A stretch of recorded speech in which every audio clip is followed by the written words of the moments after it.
இப்போ சில பேருக்கு அபியூஸ்னாலே கத்தல், மிரட்டல், பிசிக்கல் வயலன்ஸ்ன்னு தான் தோணும். ஆனா உண்மையில எமோஷனல் அபியூஸ்ங்கிறது ரொம்ப சட்டிலாவும் இருக்கும்.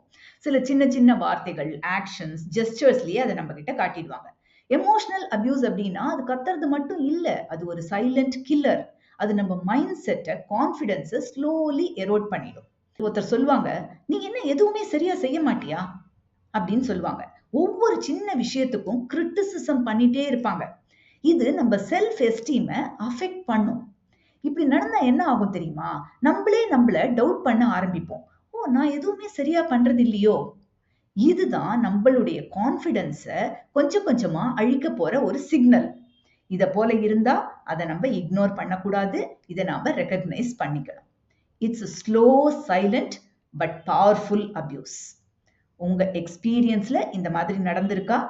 கமெண்ட்ஸ்ல ஷேர் பண்ணுங்க. டிஸ்கஸ் பண்ணலாம்.